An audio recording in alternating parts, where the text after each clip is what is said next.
It was winter when he was born, in a rundown house where the wind whistled through the cracks in the old wooden boards.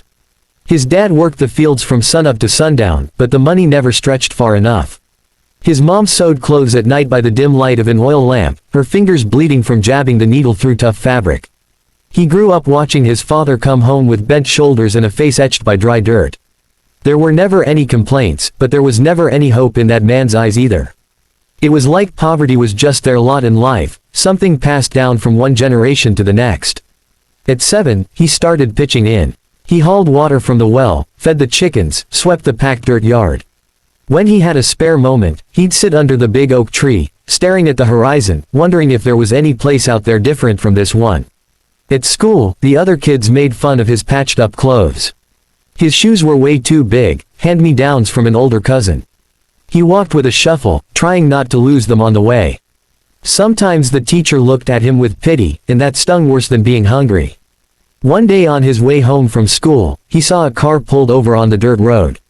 A guy in a suit got out, wiped sweat from his forehead, and glanced around with disgust. "God-forsaken place," he muttered. The boy stood there frozen, feeling something burn in his chest.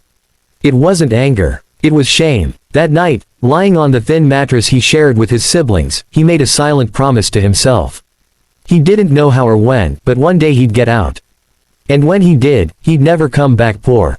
At 15, he had to drop out of school. His dad got sick, and someone had to take over the fieldwork. He was up before dawn, grabbing a hoe and heading to the fields. His body ached, his hands formed calluses that cracked and bled, but he couldn't stop. The other guys around there had already given up on dreaming. They'd spend nights drinking cheap whiskey, laughing loud to cover the emptiness. He'd tag along sometimes, but he never drank. He'd just sit there, listening to the same old stories, feeling trapped in a dead-end trap. His mom watched him with worry. "You're different these days, son," she'd say. "Your mind's always somewhere else." He didn't answer. How do you explain that every day in that place felt like dying a little? One night, he scraped together the few coins he'd saved and went into town. He wanted to see what it was like, to smell possibility. He walked the lit-up streets, saw the stores, the cars, the well-dressed people. He felt invisible, like he didn't belong in that world. On the way back, a man stopped him. "Looking for work?" He nodded. "Got an opening as a helper at the warehouse. Pays crap, but it's better than nothing." He shook the man's hand hard, feeling something like hope for the first time in years. But when he got home and told his parents, his dad shook his head. "You can't go. I need you here." And just like that, the little window that had cracked open slammed shut again. He lay down that night with a weight on his chest heavier than all the exhaustion in his body. A year passed. His dad got better, but things at home got worse. Drought hit hard, and the harvest was the worst in decades. They sold the chickens, sold the cow, sold anything worth a dime. Hunger stopped being a distant threat and became a constant companion. He watched his mom divide the little food they had, always taking the smallest portion for herself. He saw his younger siblings with dull eyes, no energy even to play. And he felt like he was failing them all. One night, he left without telling anyone. He walked to the river and sat on the bank, staring at the dark water flowing by. For the first time, he seriously thought about giving up. Not on living, but on fighting. Maybe it was easier to accept that this was his place, that he'd been born to suffer and die right there. The tears came hard. He cried for the childhood he never had, for dreams that seemed stupid now, for the promise he'd made himself that he couldn't keep. He cried until he had nothing left. When he got back home just before dawn, his mom was awake. She didn't say a word, just hugged him.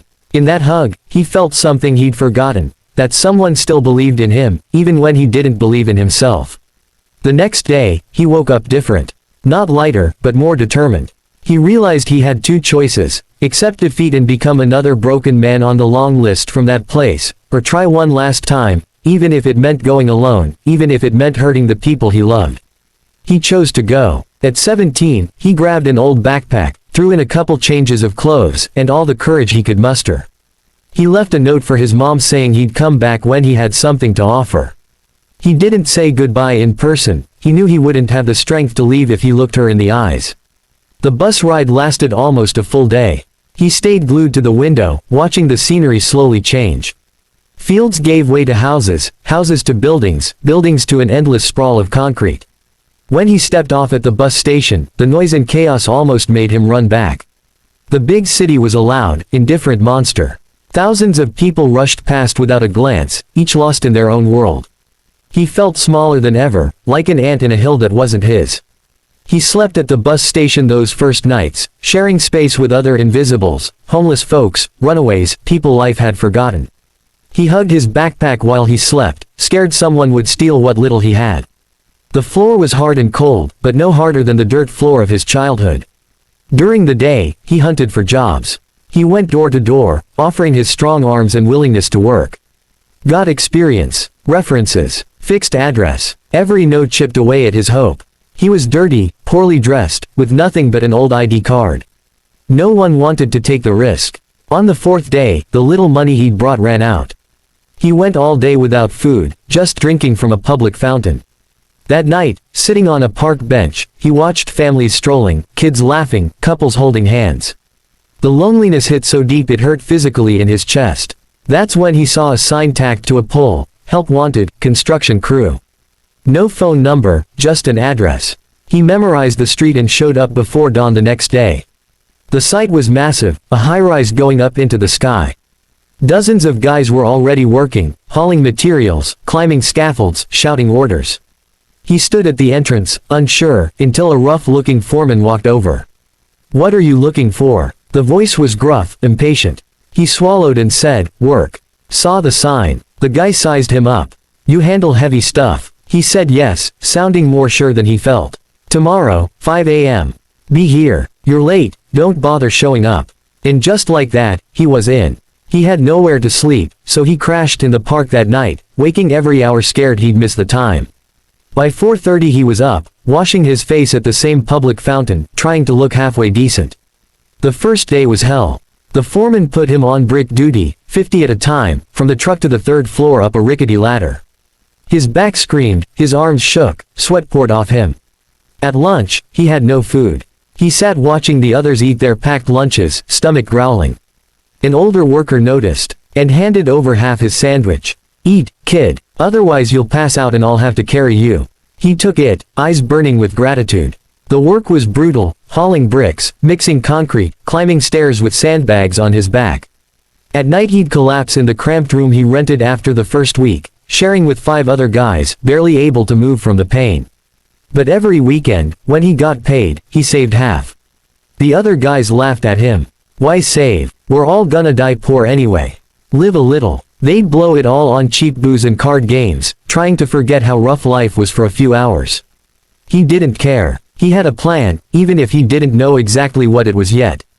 Weeks turned into months. He learned the site's rhythm, the crew's names, the foreman's yells. He learned not to complain, not to ask for breaks, not to stand out. He was just another faceless guy, easy to replace.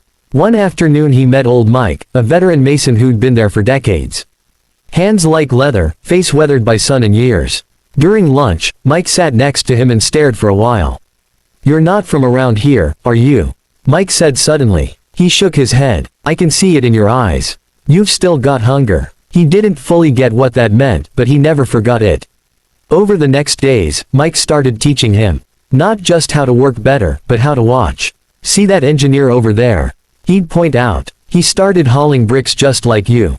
Difference is, he paid attention to how things worked, not just doing the job. Learned blueprints, learned math, studied nights after work. That's when it clicked. Hard work wasn't enough. He had to learn. He had to understand not just how to carry bricks, but why they were being carried, how projects were planned, costs figured, how a building went from paper to reality. He started showing up earlier, staying later. He'd watch foremen discuss plans, engineers take measurements, suppliers haggle prices. He'd ask questions when he could. Some ignored him, some laughed, but some answered. Every answer was another brick in building who he wanted to be. At night in the cramped room, while the others slept, he'd grab scraps of newspaper from the trash and study basic math he'd never really learned in school. Mike sometimes lent him old construction books, and he'd devour them. 6 months later, when the foreman needed someone to run a small crew on a side renovation job, he got picked.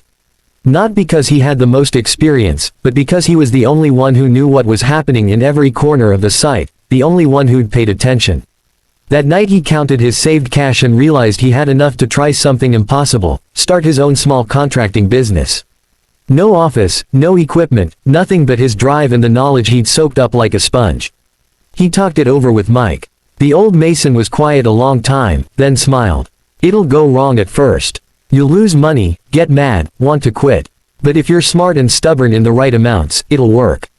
The decision was made. Now or never. He was 18, with a backpack full of impossible dreams and a crazy certainty he had to try. Because going back to that small town defeated would be worse than dying trying. The first few months were a disaster. He landed a small kitchen remodel through a guy from the crew who believed in him. Simple tile swap and paint job. Seemed easy, but he miscalculated materials, too much cement, not enough paint. Had to go back to the store, spend more than planned, and the profit turned into a loss. He finished in the red, but the client was happy. She paid full and said she'd recommend him. He thanked her with a smile, but inside he was terrified. The savings he'd built over months were disappearing fast. The second job was bigger, build a wall and gate at a middle-class house. He hired 2 helpers he knew from before. One, Ryan, seemed solid, hard worker, on time, respectful. The other, Jake, had a representative for being a bit off, but he needed the shot. First week went smooth. He paid them up front, bought materials, set the schedule. But the following Monday, Jake didn't show. Not Tuesday, not Wednesday. Just vanished, taking the advance pay and some materials he was responsible for. The anger he felt was new and raw. It wasn't just the money, it was the betrayal. He'd trusted, given a chance, and got stabbed in the back. He wanted to hunt Jake down, make things right himself. But he didn't have time. The deadline was tight. He and Ryan had to work double. Up at 5, working till 10 at night. He mixed mortar, laid bricks, did mason work, helper work, everything at once. Hands bled, back wouldn't quit aching, but he couldn't stop. Some nights the exhaustion was so bad he'd pass out right there on the job site, using a bag of cement as a pillow. He'd wake in the dark, freezing, body screaming, and keep going by lantern light. He finished 3 days late. The client complained and docked the pay. He took it without arguing, he knew it was on him for trusting the wrong guy. When he did the math after paying Ryan and covering extras, almost nothing was left. There were times the money ran out completely. He went back to going hungry, but this time it was different. It wasn't the hunger of giving up, it was the hunger of betting everything on one card. He'd eat once a day, sometimes not at all. He got so thin his pants started slipping off his waist. During one rough week, he sent a letter to his mom with a little cash. Not much, just some crumpled bills he'd scraped together. He wrote only, "I'm okay, don't worry." He didn't tell her about the sleepless nights, the constant fear of failing, the loneliness of fighting a battle no one saw. But slowly, things started to shift. That first kitchen client really did recommend him. Her friend needed a bathroom redo. Then another referral, and another. Small jobs, but steady. He learned from every mistake. He learned to calculate materials with extra buffer. He learned to make simple contracts, writing everything in a notebook, scope of work, cost, timeline. He learned to take half up front so he wouldn't get burned if things went south. Most of all, he learned to pick people carefully. After Jake, he only hired guys with solid references. He'd test them the first few days, pay daily until he was sure. It cost more up front, but saved bigger headaches. He had to make painful calls. 6 months in, he hired a guy named Danny, friend of a distant cousin. Danny was a good person, tried hard, but he just couldn't keep up. Too slow, basic mistakes, always behind schedule. He gave it 2 weeks, trying to teach, trying to be patient. But when a 3-day job stretched into the second week unfinished, he knew what he had to do. He called Danny over, paid him for the days worked, and said he couldn't keep him on. Danny didn't argue, just nodded and left. But it weighed heavy. He thought about Danny's family, the bills, how hard it'd be to find something else. He almost called him back, but didn't. He'd learned being too nice was a luxury he couldn't afford. There was the client who tried to stiff him. Middle-aged guy who owned a store and hired a full warehouse remodel, new roof, floor, paint, wiring. They did it perfect. But when it came time for final payment, the guy started picking at imaginary flaws. "This wall's crooked," he'd say, pointing at a perfectly straight one. "Paint's blotchy," about flawless work. He saw it right away, the guy was trying to cheat him, pay less or nothing. For the first time, he had to fight for his money. He went back with Ryan and a couple other guys, not to threaten but to show he wasn't backing down. He brought the signed contract notebook, before and after photos, witnesses. He stood there, eye to eye. "You're gonna pay me what's mine, or I'll have to handle it another way," he said, in a voice he barely recognized as his own. The guy realized he wasn't leaving without the cash. He grumbled, cursed, but paid. That night, alone in the shared room, he looked at the hard-earned money in his hand and felt something strange. Not joy, not pride. It was a hardening inside. He was becoming someone else, tougher, sharper, but harder too. One night he had to sleep on cement bags to guard materials. He'd bought everything for a job starting Monday but couldn't afford a secure storage spot. So he tarped it in an empty lot and stayed all night, scared of thieves. It was freezing. He curled up between the bags, shivering, staring at the stars. He thought about how many times he'd been in spots like this. Thought if the sacrifice was worth it. But when the sun came up and the stuff was still there, untouched, he knew it was.